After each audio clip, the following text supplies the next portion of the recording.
Hey everyone, Jared here, and today we're going to talk about building left foot independence. Now in the past, I have sent you guys lessons on this, and we've really just kind of dealt with adding in our left foot on quarters, on the offbeats, on the eighth notes, and stuff like that.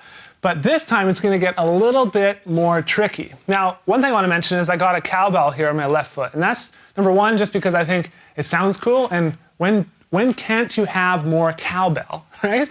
And two, because I wanted to really kind of emphasize what the left foot is doing, so you guys can really pick it up audibly and you really could see exactly what it's doing. So we even got a special camera here to kind of show you guys exactly what the left foot is doing. Now this concept is actually inspired by Sean Lang. He's one of our Drumeo instructors. And Sean basically has this thing he calls the foot assignment, where your right foot goes on the 1 counts and the and counts, the 2 and 3 and 4 and, so all like the 8th notes. And then your left foot goes on all the E's and the A's. So the 1 E and 2 E and 3 E and 4 E and And he uses this a lot in metal to create different kind of broken up patterns, 16th note as well as 32nd note patterns for that, heavier type of metal music. Now I started experimenting with it in different styles of music because I love that idea, I love that concept, but I don't play a lot of metal, and I watch Sean play it and I say, they got Sean to do it, so why would I even try?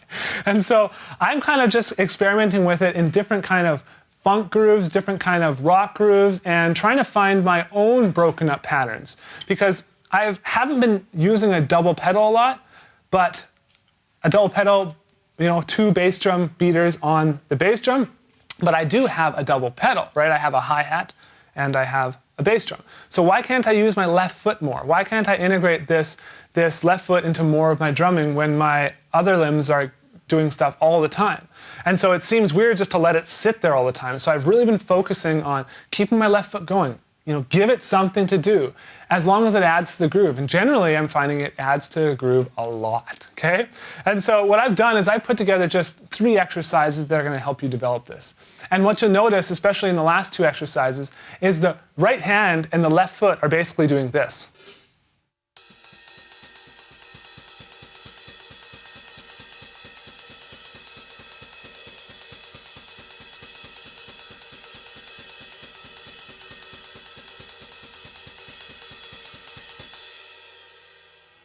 So they're literally just alternating.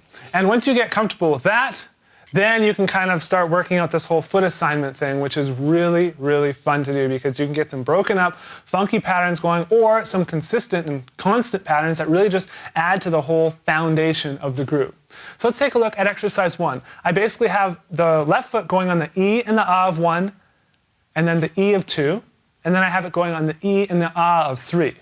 Okay? The bass drum is just on count 1, and then again on count 3. So the bass drum is very, very sparse. We're not going to put it on all the 8th notes because I want something that grooves and something that sounds a little bit funky. Now you can do this with your left hi-hat foot. Okay? You don't need to necessarily use a cowbell with your left foot. You can also do this with your double bass drum pedal. Okay? If you want to just practice these as double bass patterns, you're welcome to do that. But all I care is that you're developing your left foot independence. So now I'm going to play exercise 1 for you guys at 100 and then again at 130 to show you how it sounds played a little bit slow and then up to speed.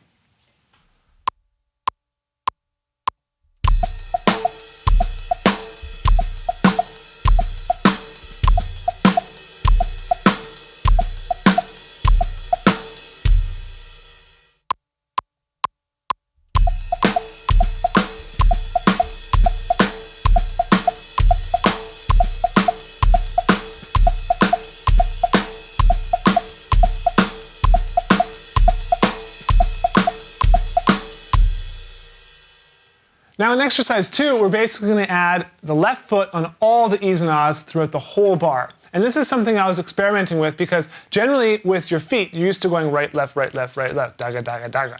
And I wanted to do something different where I would just remove some of the right foot and then just kept my left foot going. And so it was kind of an exercise at first where I just played less and less right foot. So I started going right, left, right, left, right, left, right, left, and just playing groove over top. And then I would remove a few of the right foot, and then keep the left foot continuous. And it really adds a unique element to this groove. And I think you're going to start to use this, whether it be just in a fill or just like a random kind of interlude within a song. I think it sounds really, really cool. So I'll play this for you guys at 100 and then again at 130.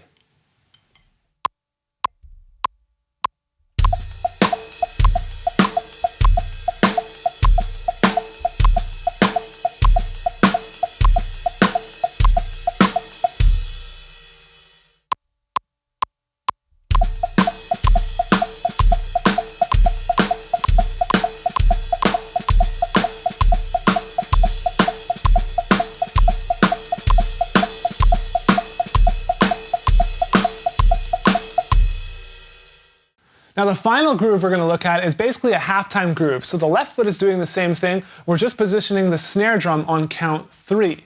Now you could also consider these 30-second notes, and you could consider this a full-time groove just played slower, but I'm going to consider it just a halftime groove played as 16th notes. Okay, so again, it's going to add a different element based on where the bass drum is placed, especially the bass drum on the end of 2.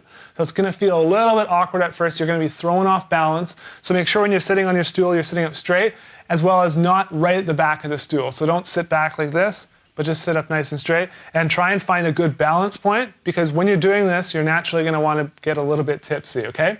So I'll play this for you guys at 100 and then again at 130.